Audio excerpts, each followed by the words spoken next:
지난 3장의 내용을 또 간략하게 한번 살펴보려고 하는데요.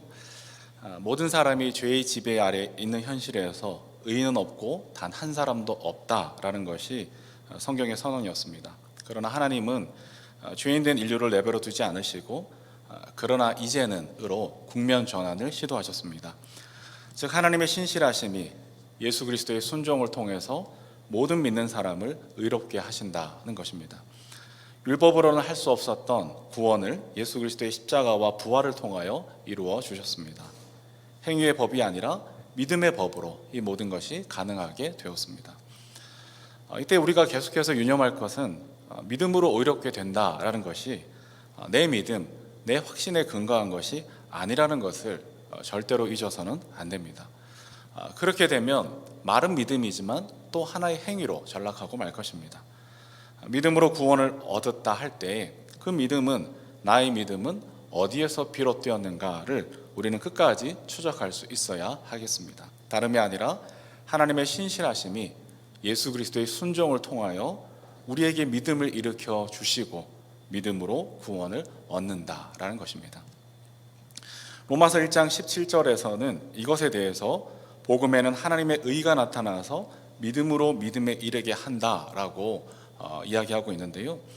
이것을 다르게 번역해 보면 하나님의 신실하심에서 우리의 신실함에 이르게 된다라는 것입니다.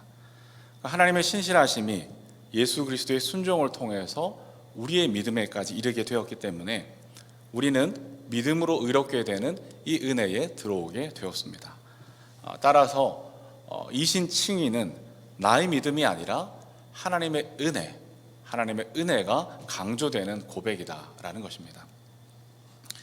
이제 4장에 넘어와서도 바울은 계속해서 율법의 행위가 아니라 믿음의 법으로 얻는 구원에 대해서 계속해서 반복하고 있습니다. 여기서 율법의 행위라는 것은 크게 두 가지 의미를 가지는데요. 로마서 전체를 훑어보았을 때 율법의 행위가 갖는 이 두 가지 의미가 있습니다. 하나는 어떤 규례와 규범을 실제적으로 실천하는 어떤 실천적 행위 자체를 율법의 행위라다 이렇게 이야기를 하고요. 또 하나의 율법의 행위는 유대인이 되는 것을 가리켜서 율법의 행위다라고 말합니다. 즉 율법의 행위가 뭐냐? 율법을 실천하는 행위도 율법의 행위이고 유대인의 정체성을 가지는 것도 율법의 행위라고 사도 바울은 로마서에서 반복하고 있습니다. 이 두 가지를 구별하는 방법은 문맥을 통해서 우리가 확인해 볼 수가 있는데요. 그런데 사도 바울은 이 실천으로서의 율법 행위이건 혹은 유대인의 정체성을 가지는 것으로서의 율법 행위이건 상관없이 율법의 행위가 아니라 믿음의 법으로 구원을 얻는다라는 것을 이 4장에서도 계속해서 반복하고 있습니다. 계속 반복하다 보니까 또 이야기를 하네. 어떤 분들은 다소 지루하게 느껴질 수도 있겠지만 사도 바울이 처했던 당시의 유대적 상황을 고려해 보면 왜 이처럼 이것을 계속해서 반복하고 있는지 우리는 이해하게 됩니다. 사도 바울이 로마서를 기록하던 그 유대적 상황은 어떠했을까? 그때는 로마 교회는 물론이고 초대교회 전체에 걸쳐서 유대교와 그리스도인 혹은 유대인 그리스도인과 이방인 그리스도인과의 긴장과 갈등이 늘 첨예하게 대립해 있었습니다. 그 중에 아마도 가장 적절한 예 중에 하나가 갈라디아서 2장에서 언급된 할례 사건일 텐데요. 베드로가 안디옥에서 이방인들과 식사를 하고 있었습니다. 그런데 그때 베드로가 야고보가 보낸 사람들이 온다는 말을 듣자 할례자들을 피해서 자리를 성급하게 피하는 사건이 있었습니다. 베드로가 기둥 같은 일꾼인 베드로가 그렇게 자리를 피하자 바나바를 비롯한 다른 유대인들도 덩달아 이방인들과 식사를 잘하고 있다가 자리를 급하게 비웁니다. 이것에 대해서 사도 바울이 베드로가 위선을 떨었다라고 신랄하게 아주 비판하는 것이 갈라디아서 2장에 나옵니다. 베드로조차도 자리를 피하는 바람에 처신이 부적절했다, 위선적이다라고 욕을 먹는 상황일 만큼 당시 일반적 유대인들이 가졌던 편견이 상당했다라는 것이죠. 아브라함에게 주신 하나님의 언약은 유대인에게만 해당된다라고 믿었습니다. 따라서 예수 그리스도를 통한 하나님의 구원조차도 여전히 아브라함의 자손인 유대인에게만 해당되어져야 된다라고 생각했던 것이죠. 이방인이 구원을 받으려면 그리스도인이라 해도 유대인이 되어야 한다는 것인데, 그것은 할례를 받고 율법을 준수함으로, 안식일을 지키거나 또 음식을 또 정결하게 먹음으로 가능하다라는 고정관념이 심지어 그리스도인, 유대인 그리스도인들에게도 고정관념이 여전했다라는 것입니다. 지금 우리로서는 전혀 납득이 되지 않습니다. 그러나 당시 유대적 상황이 이러하다 보니 바울은 계속해서 이 유대인과 이방인 모두가 율법의 행위가 아니라 믿음으로 구원 얻는다는 사실을 반복하고 있는 것이죠. 그리고 4장에서는 드디어 이 아브라함까지 소환을 해서 이 사실을 확인시켜주고 있는데요. 우선은 실천적 행위가 아니라 믿음으로 구원 얻는 이 원리를 아브라함을 소환해서 증명하고 있습니다. 1절부터 3절까지를 다시 한번 읽어보겠습니다. 네, 시작. 그러면 육신상으로 우리의 조상인 아브라함이 무엇을 얻었다고 우리가 말할 수 있겠습니까? 아브라함이 행위로 의롭게 되었다라면 그에게는 자랑할 것이 있었을 것입니다. 그러나 하나님 앞에서는 자랑할 것이 없습니다. 성경이 무엇이라고 말합니까? 아브라함이 하나님을 믿으니 하나님께서 그를 의롭다고 여기셨다. 아브라함이 행위로 의롭다 칭해진 것이 아니고 아브라함이 하나님을 믿으니 하나님께서 그의 믿음을 보시고 의롭다고 하셨다. 이 창세기 15장 6절 말씀을 인용하고 있습니다. 그러니까 행위가 아니라 믿음의 법으로 의롭게 되었다라고 사도 바울이 로마 교회를 향해서 편지를 쓰고 있는데요. 이것은 사실 유대인들의 고정관념에 정면으로 배치되는 이야기가 아닐 수가 없습니다. 아브라함의 위치는 우리들에게도 그렇지만 유대인의 조상이자 뿌리로 여겨졌습니다. 그런 아브라함에 대해서 유대인들은 어떻게 생각했느냐? 하나님께 대한 완벽한 순종의 본보기로 존경하고 따르려고 했던 것이죠. 창세기 26장 5절에 보니까 아브라함이 내 말을 순종하고 내 명령과 내 계명과 내 율례와 내 법도를 지켰습니다 라는 고백이 나오는데요. 그러니까 이것에 근거해서 유대인들은 아브라함은 율법이 기록되기도 전에 율법을 지켰다라고 생각을 했던 것이죠. 또한 외경에 해당하는 마카비 1서 2장 52절에 보니까 아브라함은 시험을 받을 때에 충성심이 드러났고 그것이 그에게 의로 인정되지 않았느냐라고 하면서 아브라함의 행위가 의로 여겨졌다라고 생각했던 것이죠. 그러니까 아브라함이 의롭다. 어떻게? 그의 행위를 보고 하나님은 의롭게 여기셨다라고 유대인들은 생각하고 있었습니다. 만일 아브라함이 유대인들의 생각처럼 행위로 의롭다고 여겨졌다면 그에겐 자랑할 것이 많았을 것입니다. 하지만 아브라함은 하나님 앞에서는 자랑할 것이 없다. 이것을 어떻게 확인하느냐? 3절에 보니까 바울은 창세기 15장 6절 말씀을 인용해서 이것을 확인시켜주고 있는 것이죠. 아브라함이 하나님을 믿으니 하나님께서 그를 의롭다고 여기셨다. 그러니까 유대인들은 아브라함의 행위가 의로 여겨졌다라고 생각했지만, 그러나 하나님의 그 부르심 속에서 아브라함은 하나님을 믿으니 하나님께서 그것을 의로 여기셨다라는 것이 진짜라고, 이것을 사도 바울은 변증하고 있습니다. 그러니까 행위의 법이 아니라 믿음의 법으로 의롭다 여기심을 받았다라는 것이죠. 두 번째로 율법의 행위가 아니라 믿음의 법으로 구원 얻는 사실을 설명하면서 바울은 또 한 가지, 아브라함이 유대인이 되기 전에 이미 믿음으로 의롭게 여기심을 받았다라는 사실을 통해서 다시 이 사실을 확인시켜주고 있습니다. 우리 11절 말씀을 같이 한번 읽어보겠습니다. 11절입니다. 네, 시작. 아브라함이 할례라는 표를 받았는데 그것은 그가 할례를 받지 않은 상태에서 이미 얻은 믿음의 의를 확증하는 것이었습니다. 그래서 그는 할례를 받지 않고도 믿는 모든 사람의 조상이 되었으니 이것은 할례를 받지 않은 사람들도 의롭다는 인정을 받게 하려는 것이었습니다. 할례는 사실 유대인들에게 굉장히 중요한 사건입니다. 할례는 유대인의 표지입니다. 그런데 아브라함이 믿음으로 의롭다 여기심을 받은 것은 시간상으로 보면 할례를 받기 전이라는 겁니다. 즉 유대인이 아니라 불경건한 이방인의 신분으로 있을 때 믿음으로 의롭다 여기심을 받았다라는 것이죠. 앞서 보았듯이 아브라함이 믿음으로 의롭다 함을 받은 이야기는 창세기 15장에 나옵니다. 그리고 할례를 받은 이야기는 창세기 17장에 기록되어 있습니다. 그러니까 이 두 사건 사이에는 최소한 14년의 간격이 있었다라는 것이죠.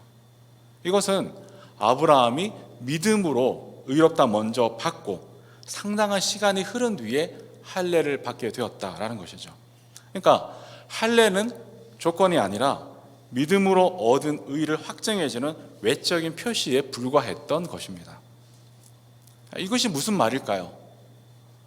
아브라함이 믿음으로 의롭다 함을 받은 것은 할례를 받기 전, 즉 유대인이 되기 전에 일어났던 일이라는 겁니다. 하나님이 요구하신 것은 할례 받는 것, 유대인이 되는 것이 아니라 믿음이라는 것을 사도 바울은 이야기하고 있습니다. 그렇다고 하면 아브라함은 할례 받은 유대인이 아니라 할례 받지 않은 모든 믿는 자들의 조상이 되기도 한다라는 겁니다.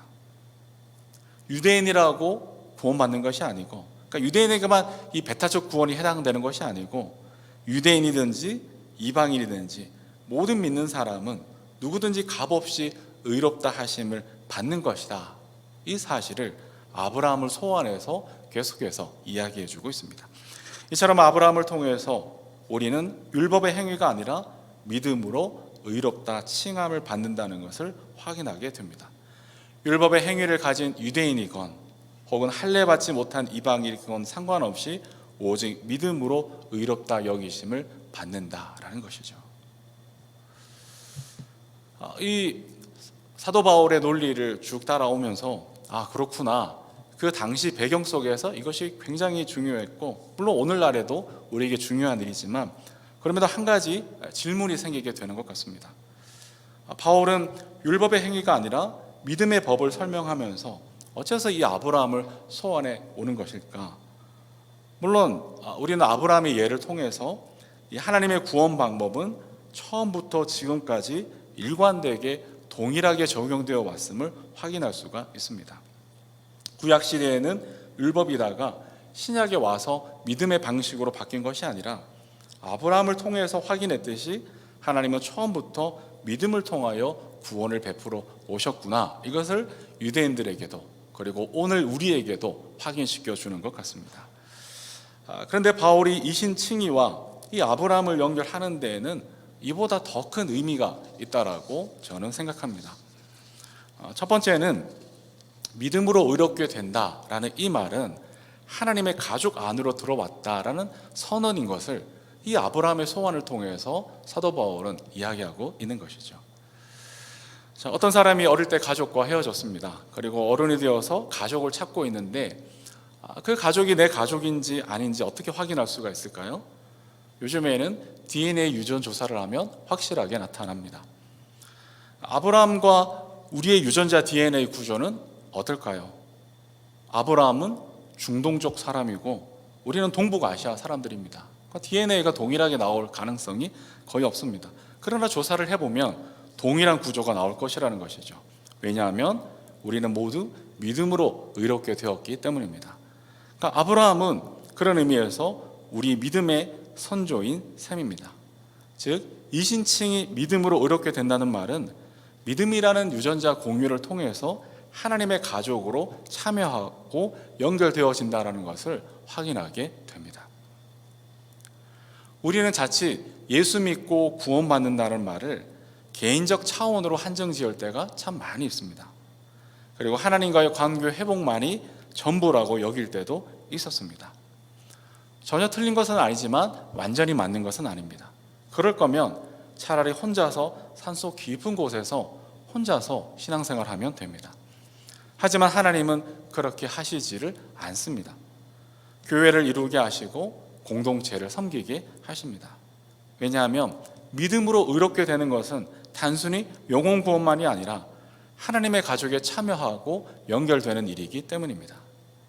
아브라함이 우리 믿음의 조상이 되는 것이고 다윗이 우리의 가족이 되는 일입니다. 혈통적, 민족적, 인종적 차원을 넘어 과거와 현재가 이어지고 온 우주 삼라만상이 주님 안에서 하나로 연결되어지는 하나님의 가족에 참여하는 일이라는 것입니다. 이처럼 바울이 아브라함을 소원해서 밝혀준 이신칭의의 이러한 확대된 의미를 마음에 두시게 된다면 그것은 우리 신앙생활에 굉장히 큰 변화를 일으킬 수가 있습니다. 세상에서 살아가는 동안에 우리가 자주 느끼게 되는 감정이 무엇일까요? 점점 더 혼자라는 생각을 가지게 합니다. 현대문화 물질 문명의 특징 중에 하나를 분업이라고 한다면 그 분업은 인간 소외 현상을 가지고 왔습니다. 폐해 속에서 군중 속에 있지만 외로움은 더해가는 모순이 우리 삶의 어느덧 조건이 되어버리는 것 같습니다. 이러한 삶의 조건 속에서 이신칭의의 이 의미는 우리에게 무한한 자존감을 가지게 만들어 줍니다. 혼자라는 느낌이 아니라 너는 혼자가 아니라는 사실 위에 우리를 굳게 세웁니다. 느낌이 아닌 사실 위에 우리의 삶의 토대를 세워주는 것이죠. 우리는 우주적 가족의 일원이고 하나님의 고귀한 패밀리라고 이 이신칭은 우리에게 가르쳐주고 있습니다.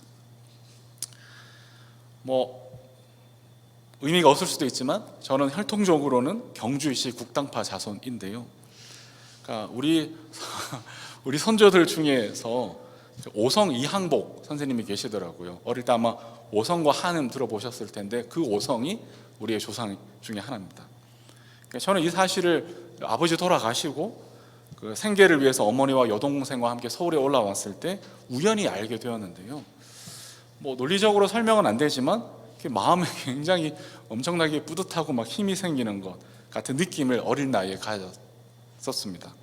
왜 그럴까? 지금 생각해 보면 아마도 혼자가 아니라는 느낌 때문이지도 않았을까. 그래서 아이들 이름도 돌림자로 지었습니다. 그래서 밝을 형, 밝을 희. 이를 통해서 우리의 삶은 혼자가 아니고 거대한 이야기 속에 서로 의존되어지고 연결되어지고 의지되어져 있다는 것을 감각하라는 의도가 다분히 있었습니다. 독일 프랑크푸르트에서 지낼 때 적지 않은 교민 2세, 3세들이 한인교회로 자연스럽게 모여드는 것을 보았습니다.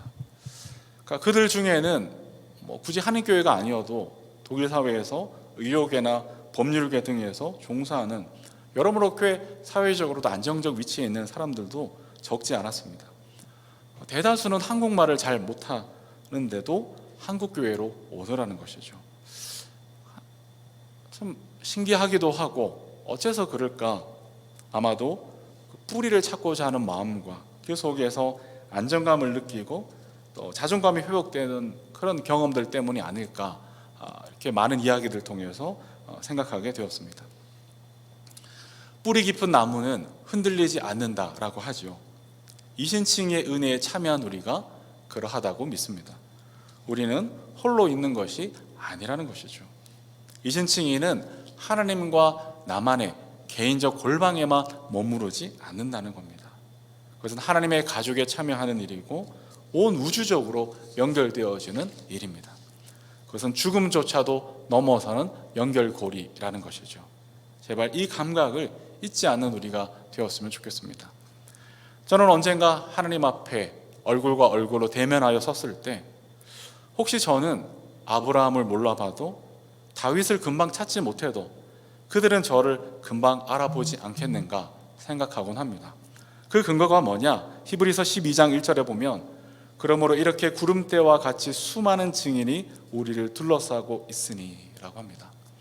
히브리서 11장에서 믿음의 전당에 들어간 수많은 증인들이 나오는데 그들이 우리를 둘러싸고 우리를 응원하고 있다라고 성경은 확인해 줍니다. 무엇보다 가장 결정적인 것은 우리 주 예수 그리스도께서 지금도 하나님 보좌 우편에서 우리를 위하여 기도하십니다. 주님의 성령께서 내 숨결보다 더 가까이 내 안에서 우리를 위하여 생명의 역으로 역사하시고 탄식하고 계시다라는 사실입니다. 가나안 농군학교 기도실 입구에는 조국이여 안심하라 우리가 기도한다라는 이 영적 호연지기가 드러나는 기도 이야기가 있다라고 하죠. 여러분, 우리 주 예수 그리스도께서 친히 우리를 위하여 간구하고 계시고 성령께서 생명의 영으로 우리 가운데 친히 역사하시고 일하고 계십니다.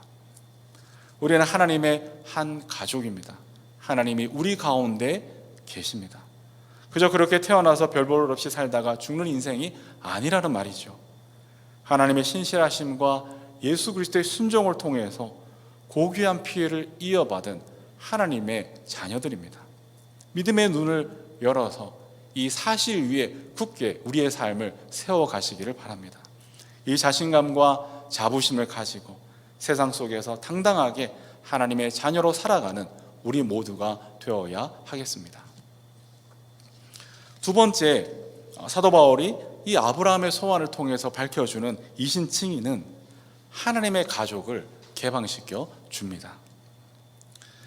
유대인들은 세상으로부터 그리고 세상을 위하여 택함을 받았습니다. 그들이 선민이 된 것은 세상으로부터 택함을 받은 것이고 거기서 한 걸음 더 나아가 세상을 위한 택함이었습니다. 하지만 그들은 할례와 율법 준수, 안식일 규정과 정결법 등으로 이방 세계와 분리하여 담을 쌓았습니다. 그러나 아브라함이 믿음으로 의롭게 된 것은 유대인으로서가 아니고 할례 받지 않은 불경건한 이방인의 신분이었을 때였습니다. 우리 주 예수 그리스도는 막힌 담을 허무시사 둘이 하나가 되게 하셨습니다. 유대인만의 하나님이 되신 것이 아니라 이신칭의를 통하여 모든 사람에게 하나님의 가족을 개방하셨다라는 말입니다. 따라서 누구든지 주님의 이름을 부르는 자는 신분과 인종과 민족과 국적에 상관없이 하나님의 자녀가 되는 것입니다. 물론 이렇게 말하면 꼭 반론을 제기하는 분들이 있습니다. 기독교의 비판적인 시각 중 하나가 무슨 말이냐? 기독교는 배타적이고 폐쇄적이지 않느냐? 너희한테만 진리가 있다고 말하지 않느냐? 여러분 생각은 어떻습니까? 그런 비판이라면 어느 정도 사실이기도 할 겁니다. 하지만 기독교의 배타성은 결코 담을 쌓아 분리해서 나온 것이 아니라는 것이죠. 기독교가 가지는 배타성은 진리에서 비롯되어지는 필연적 배타성이라는 사실입니다. 이와 관련해서 최근에 재미있는 이야기를 알게 되었는데요. 어떤 사람이 지방에서 서울로 오는 기차를 탔습니다. 마침 돈이 모자라서 표를 사지 못하고 무임승차를 하게 되는데요. 마음을 졸이면서 빈자리에 이렇게 앉아 있는데 아플싸 딱 걸리고 맙니다. 그래서 그 검사하는 분에게 변명을 합니다. 내가 사실은 어느 큰 신문 기자인데, 큰 신문사 기자인데 급하게 취재 마치고 돌아가느라 표를 사지 못했으니 양해해달라. 그래서 사무실에 돌아가면 꼭 돈을 보내주겠다. 이렇게 이제 신신당부합니다. 그러자 그 검표원이 당신은 기자군요. 마침 저쪽 칸에 당신의 신문사 부장님이 계시니까 가서 한번 확인해 봅시다. 이렇게 이야기를 합니다. 이 사람이 이제 속으로 야당났다, 들통났다 이렇게 생각을 했지만 끝까지 한번 가보자라는 심산으로 결국 부장이라는 사람을 만나게 됩니다. 그래서 그 검표원이 이 부장이라는 사람에게 이 사람이 당신네 회사 기자라는데 맞습니까? 한번 확인해 주시죠 라고 말하자 부장이 뭐라고 했을까요? 네, 맞습니다. 우리 신문사 기자입니다. 이렇게 확인시켜 주더라는 것이죠. 그래서 그 검표원은 돌아가게 되고 이 사람이 아무래도 이상해서 그 부장에게 물어봅니다. 사실은 제가 기자가 아닌데 어째서 저를 기자라고 해주셨습니까? 그러자 부장이 머리를 긁적이면서 사실은 나도 부장이 아닙니다. 이렇게 얘기를 하더랍니다. 무슨 말이에요? 그러니까 둘 다 가짜니까 상관이 없는 거예요. 그러니까 둘 중 하나가 진짜라면 어떻게 이렇게 할 수가 있겠습니까? 그렇게 할 수가 없는 것이죠. 그러니까 기독교가 배타적이다라고 하는 지점이 바로 이 지점인 것 같습니다. 그러니까 진리는 진리 자체에 대해서는 타협할 수 없다라는 점에서 배타적 속성을 갖게 될 수밖에 없다라는 것이죠. 그렇다면 이 기독교의 배타성, 진리로 말미암는 배타성과 개방성은 어떻게 조화가 될 수 있는 것이냐? 저는 주 예수 그리스도를 믿는 믿음을 통해서 모든 사람이 구원을 얻는다. 주 예수 그리스도를 믿는 믿음을 통해서 모든 사람이 구원을 얻는다라는 이 사실을 통해서 가능하다고 확신합니다. 주 예수 그리스도의 믿음은 진리적 배타성을 갖지만 역설적이게도 이를 통해서 오히려 어떤 제한도 없이 모든 이들에게 구원이 미치게 된다라는 사실입니다. 우리가 언제 구원을 받았습니까? 죄인이었을 때 예수 그리스도께서 우리를 위해 죽으셨기에 의롭다 여김을 받게 된 것입니다. 우리도 복음의 환대와 개방을 통해서 하나님의 가족으로 들어오게 되었다라는 것이죠. 이처럼 이신층에는 가족을 개방하고 확대하게 됩니다. 진리로서는 배타적인 것 같지만 모든 믿는 사람에게 구원을 미치는 이 원리로 말미암아 우리가 죄인 되었을 때에 하나님의 자녀가 되는 이 은혜 속에 들어오게 되었습니다. 따라서 우리는 이 예수 그리스도의 범위와 경계를 계속해서 넓혀가야 합니다. 마음을 열고 가슴을 열고 주 예수의 이름으로 세상을 향해서 우리의 마음을 개방해야 하는 것이죠. 모든 교회는 다양한 민족 집단과 모든 유형의 가족, 모든 지역, 모든 종류의 도덕적 배경을 지닌 사람들이 편안히 들어올 수 있도록 교회의 문을 열고 환대하는 공간을 만들어야 할 줄로 압니다. 이러한 개방성은 선택사항이 아닙니다. 믿음으로 의롭다 여기심을 받은 교회와 성도의 본질적인 모습인 것입니다. 물론 이 일은 쉽지 않을 겁니다. 낯선 이웃과 지내는 일은 생각보다 불편합니다. 낭만적이지 않습니다. 그래서 어쩌면 손쉽게 동질 집단 속에 살아가는 것을 택하는지도 모릅니다. 그러나 결국 어떻게 되었을까요? 확증 편향에 빠지거나 근친상간을 이어갔던 합스부르크 왕가처럼 현대교회는 영적 유전병에 자꾸만 걸리는 것은 아닌지 돌아보게 됩니다. 사랑하는 여러분, 우리 주님은 만유보다 크시고 만유 위에 계십니다. 문을 열면 세상에 사로잡히는 것이 아니라 세상이 주님 안으로 들어오게 될 겁니다. 아무쪼록 바라기는 믿음으로 값없이 의롭다함을 받고 하나님의 가족이 된 우리로서는 낯선 이웃을 향해 마음을 열고 가슴을 열고 너그러이 대할 줄 알아야 하겠습니다. 이것이 아브라함을 통해 이신칭해야 가는 의미인 것입니다. 말씀을 맺겠습니다. 요즘에는 뉴스를 자주 안 보려고 합니다. 원래 뉴스를 본다는 것은 세상 돌아가는 일이 궁금해서 보는 것인데 뉴스를 자꾸만 보다 보면 정말 이제 세상이 망할 것 같은 그런 어떤 기분, 그런 기분이 착 들게 되는 것이죠. 그런데요, 10년 전 무한도전을 우연히 보게 되었는데 10년 전에도 유재석 씨가 뭐라 그랬냐면 국가와 전 세계가 유례없는 최악의 상황을 맞이하고 있다. 10년 전에 이런 얘기를 했더라고요. 그게 무슨 말이에요? 그러니까 유재석 씨가 그랬다는 게 아니고 거짓말이라는 겁니다. 그러니까 힘들지 않다는 것이 아니고 늘 망한다, 늘 힘들다, 늘 끝이다 이야기를 하더라는 겁니다. 그래서 뉴스를 최소한으로 접하는 대신에 하나님의 세밀한 음성에 더 귀를 기울이고 더 깊이, 더 자주 하나님의 마음에 접속해야 되겠다, 더 마음에 결심을 하게 됩니다. 하나님의 마음에 접속할수록 무엇을 알게 됩니까? 그러나 이제는의 세계를 발견합니다. 죄와 사망의 세계에서 하나님의 새로운 세상이 시작되었음을 깨닫습니다.